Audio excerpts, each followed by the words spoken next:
Hello, everyone. Welcome to Talk Talk Speak. Today, we're diving deep into something really crucial, the global AI chip market. Yeah, it's a fascinating space right now. It really is. It's being, well, fundamentally reshaped by all these geopolitical forces. We'll get into the shifts in U.S. export controls, the rise of the Middle East, which is kind of surprising. Very surprising, the scale of it. Exactly. And of course, the complex situation over in China. And it's crucial to remember this isn't just about silicon, is it? It's really about national security, economic clout, the whole future of tech, essentially. Right. And we know you listening want to get the big picture, get those aha moments without getting totally bogged down. So that's the plan for this deep dive. We've looked at, policy docs, market trends, strategic reports, trying to piece it all together. Okay, let's jump in then. Section 1, U.S. AI chip export controls. Feels like things have changed fast. Remember the Biden administration's AI diffusion rule? Oh, yeah. The one planned for May 2025. The idea was categorize countries, try to balance security and, business interests. But it didn't land well, did it? Not really. There was pretty strong backlash almost immediately. You had NVIDIA, AMD, Microsoft. The big players. Exactly. And other countries, too. They basically said it was too complicated, it could stifle innovation, and, maybe even push some nations towards China. The EU Commission actually welcomed when it was pulled back. Right, that's the term they used. So the Trump administration comes in, scraps that rule. What's the new direction? Well, the rule and the stated plan now is to pivot.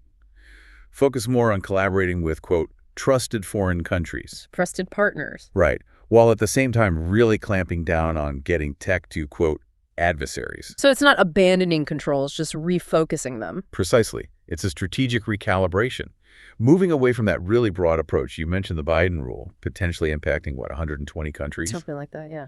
Towards much more targeted measures, primarily against China and specifically Huawei. But crucially, also allowing for sort of conditional facilitation for strategic partners, like we're seeing in the Middle East. So AI chip exports become a kind of bargaining chip in trade talks, security discussions. It certainly looks that way. It's a different use of export controls compared to the more diplomatic headache the previous rules seem to be causing. Okay, so what's the landscape right now? Restrictions on chips and the manufacturing gear going to China. Those started back in October 2022, and they keep getting updated, right? 2023, 2024, even March this year. Yeah, they're ongoing and definitely strengthened. But the really sharp focus is on Huawei. It's quite specific. How so? The U.S. government has put out warnings, basically saying that using Huawei's Ascend AI chips anywhere in the world could violate U.S. export controls. Wow, anywhere. That's that long-arm jurisdiction idea, isn't it? Exactly, and China's definitely criticized that heavily. It creates huge compliance headaches for global companies, potentially scaring them off Huawei tech even outside the U.S. It's like a specific fence around Huawei. And we saw companies like NVIDIA trying to thread the needle, creating those less powerful chips for China. The H800, A800, H20. Yeah. But even those are getting caught now. The H20 needs a license. That's the report, yeah. Yeah. The H20 seems to require a license now. It feels like this constant tightening. Death by 1,000 cuts, almost. It creates instability, forces these costly adjustments, and even with all these controls, you still have the problem of, illicit smuggling.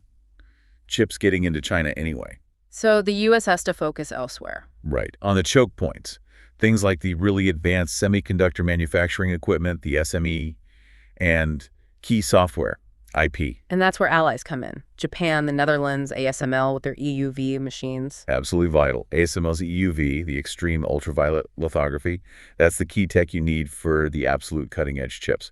Controlling access to that is crucial. So looking forward, it seems this split continues. Trusted partners get access. Adversaries like China and Russia don't. That seems to be the trajectory. Continued differentiation. Yeah. And stronger warnings, too, about using Chinese chips like the Ascend series or the risk of U.S. chips being used to train Chinese AI models. Multiple updates since 2022 show this trend. It really does sound like we're heading towards two separate tracks for AI tech globally. A dual-track ecosystem, yeah. It seems increasingly likely. U.S. and its allies on one path, China and other restricted nations perhaps forging their own. Different tech, maybe different standards. Which raises questions about how things will work together, or if they even will. Exactly. Interoperability could become a real issue. And this whole trusted partner label, It sounds simple, but how do you actually define that? Who decides? That's the tricky part. And how do you stop the tech leaking? Especially with entities, say, in the UAE like G42, that might have ties back to China. It's a huge challenge. Defining trust, setting conditions, verifying end use. It requires really sophisticated mechanisms. And allies themselves are stressing these are economic deals, not security risks, highlighting the complexity. It's a very delicate balancing act. Okay, let's pivot then. While the U.S. is tightening controls on China, we're seeing this incredible surge, almost an explosion, of AI investment from the Middle East. Saudi Arabia, the UAE, they're jumping in big time. It's remarkable, the speed and scale. They have the financial resources, obviously, and very clear national strategies. Saudi Vision 2030, the UAE's 2031 AI strategy. And the goal seems to be more than just buying tech. Oh, absolutely. It's about economic diversification, getting away from just oil and boosting their geopolitical standing. They're aiming for sovereign AI. Analysts are calling these projects potential game changers. And the deals themselves are staggering. NVIDIA selling thousands of its latest Blackwell chips to Saudi Arabia. 18,000 Blackwell GB300s in the first batch, yeah. Plus, plans for a huge 500-megawatt AI factory over 5 years. And the UAE deal with NVIDIA could be even bigger. Hundreds of thousands of advanced chips per year. Potentially. Reports suggest maybe over 500,000 H100 or Blackwell-level chips annually from 2025 to 2027. That's potentially 1 to 1.5 million total H100 equivalents. A huge number. Where are those chips even going? Well, the initial reports suggested about a fifth for Abu Dhabi's G42, and the rest maybe for U.S. companies building data centers within the UAE. And AMD's not sitting out either. A $10 billion deal in Saudi. Yeah, a 5-year partnership with Humane in Saudi Arabia.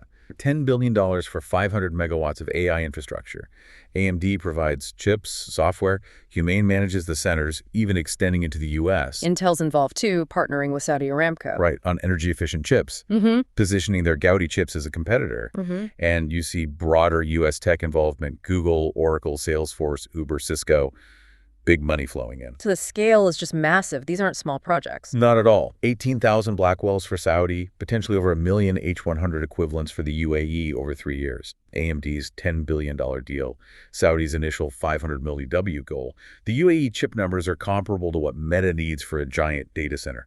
We're talking hyperscale AI capabilities emerging outside the usual places. It's almost hard to wrap your head around. That UAE deal sounds like it could be bigger than any current AI training setup. Potentially, yes. And you hear goals like Humane's aim to democratize AI at the compute level. But of course, it also raises questions about governance, potential misuse cyber attacks, intelligence, weapons. That dual-use concern again. Always lurking with powerful tech. But for the U.S. chip makers, NVIDIA, AMD, this must be a welcome development, a stable, large source of demand that isn't China. Definitely. These are long-term infrastructure projects. It offers revenue visibility, strategic diversification away from the complexities of the China market. It's seen as a geopolitically less fraught channel, at least for now. And the motivation for Saudi Arabia and the UAE, diversification, tech leadership. Yes, moving beyond oil, establishing themselves as leaders in a critical future technology, enhancing their regional influence, using that oil wealth to build a data-driven AI economy. Okay, but is there a downside? You mentioned G42, potential misuse. What about the impact back here in the U.S.? Could this pull resources away from the U.S.? That's a real concern being raised. Yeah. With all that capital, energy, maybe fewer regulations, could U.S. companies, U.S. talent shift focus to the Middle East? Scale AI opening an office in Saudi. Exactly. People worry about data centers and chips that could have been built in the U.S. ending up elsewhere. It creates a tension with that America First idea, an outflow of compute capacity and maybe innovation. Okay, a complex picture. Let's shift to China now, Section 3. How are they coping with these U.S. controls? It must be forcing their hand on self-sufficiency. Profoundly. The U.S. controls, especially targeting companies like Huawei, are forcing China to really accelerate its push for domestic AI chips. It's a massive challenge, though, given how much they relied on U.S. tech. Just how big was China for U.S. chip makers? Huge. NVIDIA got about 13% of its 2024 revenue from China. For AMD, it was over 24% more than $6.2 billion in 2024, a major market. So losing access, even to the downgraded chips like the H20, that hurts. Significantly. We saw NVIDIA take a $5.5 billion charge for inventory and purchase commitments related to the H20 restrictions. Their estimated annual revenue loss from China could be $14–18 billion. Wow. And AMD. They had an $800 million write-down for unsold inventory of one chip, expecting about $1.5 billion in lost sales for that specific product. China was their second biggest market. That explains some of the stock market jitters earlier this year for NVIDIA and AMD. Absolutely. Those restrictions, plus news about Chinese AI labs like DeepSeek making progress with lower-performing chips, definitely impacted investor sentiment. It's that death by 1,000 cuts again, gradually tightening controls, creating uncertainty. And it forces costly adjustments, as we said. But there's that potential unintended consequence. Driving efficiency. Possibly. Hardware limits might push Chinese companies towards more efficient AI models, better hardware utilization. DeepSeek getting competitive results on fewer resources is an example. Bill Gates even noted that bans force China to go full speed ahead on things like chip manufacturing. Let's talk Huawei's Ascend chips. The 910B, the upcoming 910C, positioned as the NVIDIA alternative. That's the goal. They're trying to be the domestic champion. There's even talk of a 910D by 2026 that might rival an H100. And Huawei is generally phasing out U.S. tech elsewhere too, like in PCs. But how do they compare right now? In sales, performance? Well, in 2024, NVIDIA's H20 reportedly outsold Huawei's Ascend 910B significantly in China, maybe 1 million H20s versus 200,000 Ascends. Huawei plans to ramp up production, though? And performance-wise? Still lagging? Reports suggest limitations, especially interconnect and memory speed, crucial for training big models, so they might be less ideal than even a downgraded NVIDIA chip like the H20 for that specific task. Yield rates are likely lower than global leaders, too. And their software, CNN, is playing catch-up to NVIDIA's CEDA. And we already mentioned the intense U.S. scrutiny on Huawei, declaring global use of Ascend a violation. That's extreme. It really highlights Huawei's central position in this tech decoupling. They were cut off back in 2019, but showed resilience. Remember the Mate 60 Pro phone with the S-Mix 7mm chip? Right, that surprised people. And the Pure 70 phone, using mostly local parts. But the U.S. warnings on Ascend go far beyond the scrutiny applied to other Chinese developers. Even if the hardware catches up, though, that CUDA software ecosystem, it seems like a massive moat for NVIDIA. It's huge. Developer familiarity, libraries, optimizations, the switching costs are incredibly high, especially for complex AI training. Chinese developers are apparently reluctant to switch for most training tasks. And CUDA is being taught in the Middle East now, too. Exactly. Embedding the ecosystem. It's a major barrier for competitors, not just Huawei, but Intel's Gaudi faces similar software challenges. So China's path to self-reliance, President Xi calls for it. There's huge investment, like that $41 billion fund. Who are the key players besides Huawei, and how's it really going? Well, you have Huawei, Cambricon, whose C1N chip saw a boost after the H20 Van Baron, more threads, Hygon, SMIT making 7mm chips using older DUV tech, Alibaba working on RISC-V CPUs. There's progress. We saw DeepSeek adapting with lower spec chips. Right. Adaptability is there. But the big hurdles remain. That performance gap for training huge models. The manufacturing limits, no EUV means mass-producing sub-7mm chips efficiently, is really hard. SMIC's 7mm DV process works, but yields are likely lower, less efficient than TSMC's EUV. And the software ecosystem gap. Still significant compared to CUDA. Plus reliance on stockpiled U.S. hardware software for some training, which will age. Localization might mean compromises on performance or price. So steady progress, but big obstacles, especially on the manufacturing front. Exactly. Accessing cutting-edge EUV is the big one. Developing a globally competitive software ecosystem is another. SMIC's mm is impressive with DUV, but getting to 5mm or 3mm that way is incredibly challenging. Huawei's yields, software lag, China's overall chip self-sufficiency might hit, say, 27% by 2025, but AI compute is the toughest nut to crack. And the big fund has had issues with mismanagement, too. What about inference chips? Running the models, not training them. Could China get competitive there faster? That's a very plausible scenario. Inference often uses less powerful, maybe older gen chips. China has more domestic capability there, or design cleverness can sometimes compensate for manufacturing limits. So Huawei's 910B might be okay for inference. Seems good enough for many inference workloads, as one report put it, even if it's a poor choice for training the biggest models. DeepSeek trained models on lower spec chips, sure, but training still took weeks. The focus is often on the final model's inference ability. And U.S. controls initially focused more on training chips, right? Primarily high-performance compute for training, yes. Though inference is increasingly targeted now, especially with the rise of edge AI, demand for on-device processing plays to chips optimized for inference. Okay, Section 4, market realignment. So U.S. controls push chip makers out of China for high-end stuff. The Middle East steps up with huge orders. It's a massive shift. A profound realignment, exactly, driven by geopolitics, tech competition. But it's not seamless. Let's look at the financial impact again. Right. NVIDIA's $5.5 billion charge, maybe $14, $18 billion annual revenue loss from China. That's significant, about 13% of their 2024 revenue. And AMD's $800 million write-down on that one chip, maybe $1.5 billion total loss expected for it. China was over 24% of their 2024 revenue, around $6.2 billion. But then the Middle East deals hit the news, and their stocks rebounded. Yeah, the market seemed to see the Middle East, these sovereign AI projects, as reliable, geopolitically stable clients, helping offset the China worries. While one chapter closes, another opens. Intel seems to be in a tougher spot, though. Gaudi restrictions lagging in AI accelerator sales. It's more complex for Intel. They missed their $500 million AI accelerator target in 2024, reported a loss in Q1 2025, weak demand for AI PCs. Their AI bet hasn't quite paid off as hoped yet. Analysts felt they largely missed the surge. So they're pivoting towards foundry services, broader solutions. Seems like it. Their Gaudi 3 chip shows promise in some benchmarks, especially TCO, but the software ecosystem is a challenge versus CUDA. The bigger long-term play might be manufacturing chips for others with their advanced processes like Intel 18A and offering integrated solutions rather than just competing head-on with NVIDIA's Blackwell or AMD's iSeries GPUs. Can the Middle East demand truly make up for the lost China revenue, though, comparing the scales? Okay, NVIDIA's potential $14–18 billion annual China loss, AMD's $1.5 billion in one chip, $6.2 billion total annual China revenue. Now, the Middle East. NVIDIA's 18,000 Blackwells to Saudi value unclear, but high. The UAE deal, maybe 1.5 million advanced chips over 3 years. Conservatively, that could be $25–60 billion in revenue, maybe more. Jensen Huang mentioned a 2 GW AI data center costing maybe $100 billion, NVIDIA getting half. Right, and AMD's $10 billion Saudi deal over 5 years, plus projections of a $50 billion annual sovereign AI market by 2030. So short term, maybe not a full offset, but long term. Long term, the potential is huge. The scale of these sovereign AI investments could definitely match or exceed the lost high-end China market.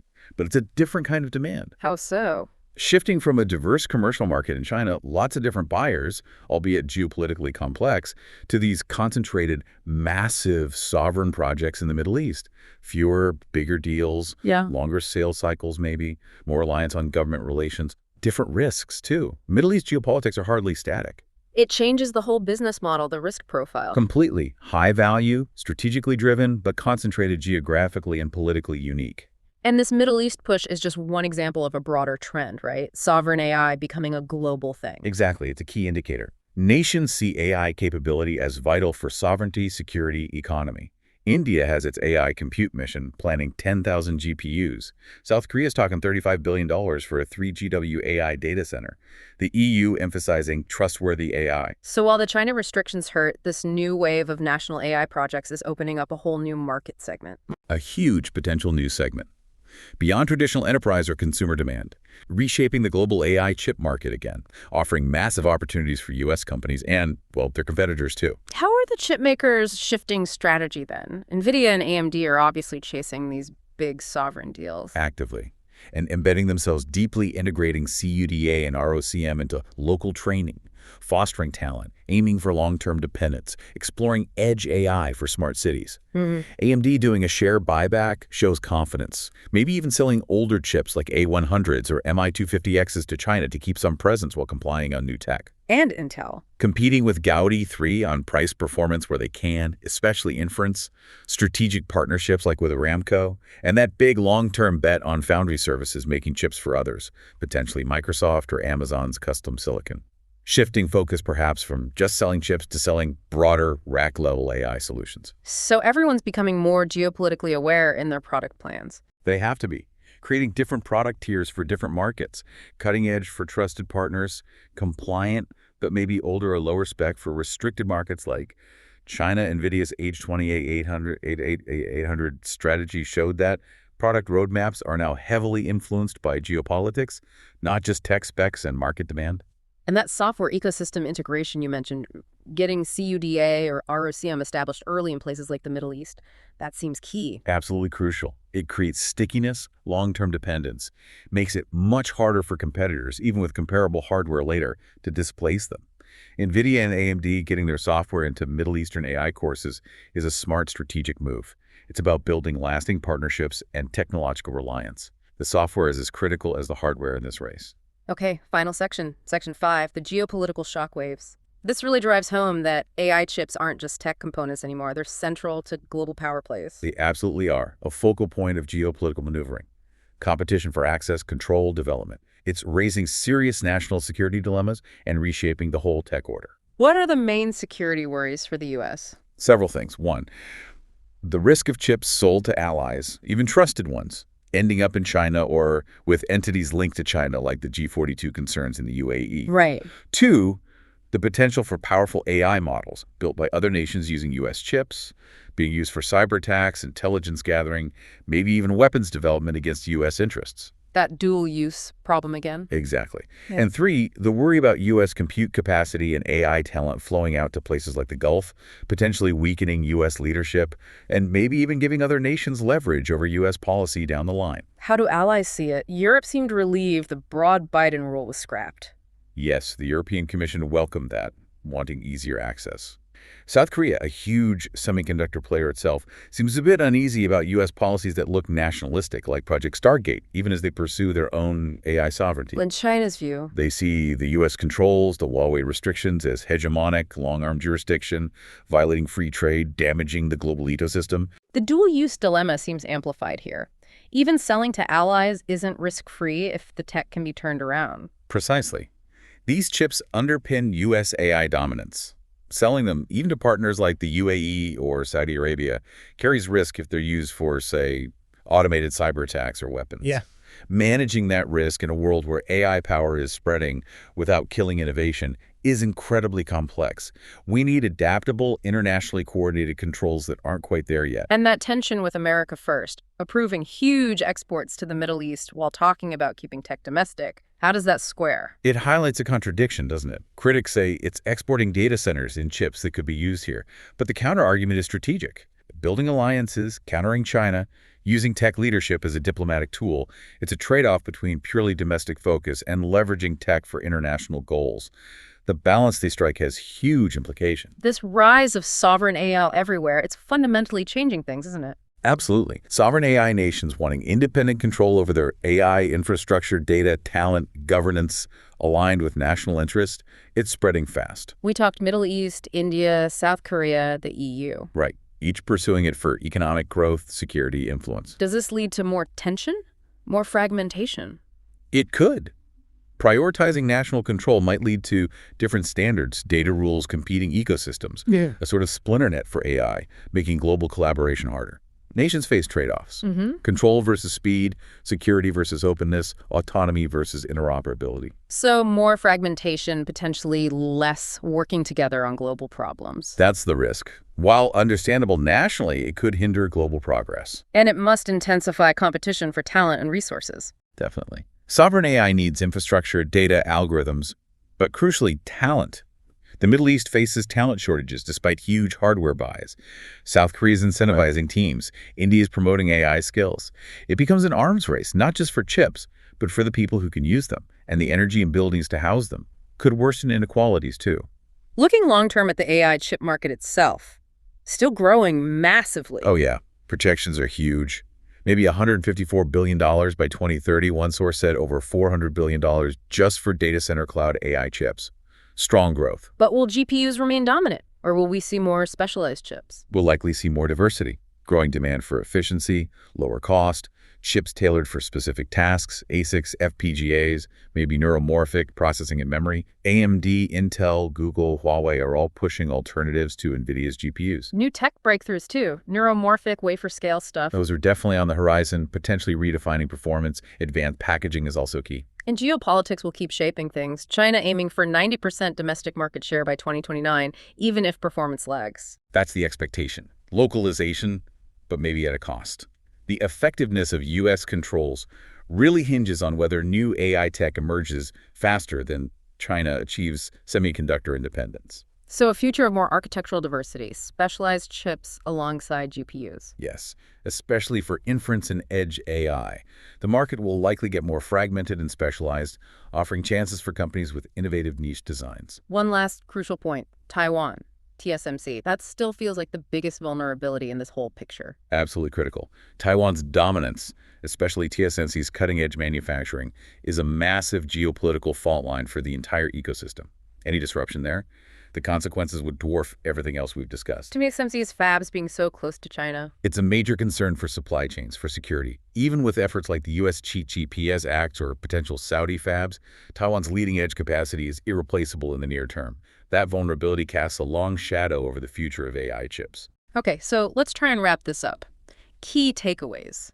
We've seen this major U.S. pivot on export controls, focusing tightly on China and Huawei while opening doors for trusted partners. Which has fueled the Middle East's rapid emergence as a huge new player in AI compute, driven by sovereign AI ambitions and massive investment. Meanwhile, China is pushing hard for self-sufficiency, facing challenges but also showing adaptability, especially in software and maybe inference chips. Leading to this broader market realignment, chip makers are navigating losses in China, but finding huge new opportunities in sovereign AI projects, forcing strategic shifts. It really highlights how tangled technology, economics, and geopolitics have become. Hopefully this deep dive gave you, the listener, that clearer picture of these complex forces at play. Absolutely, it's a dynamic and critical area to watch. So maybe a final thought for you to consider.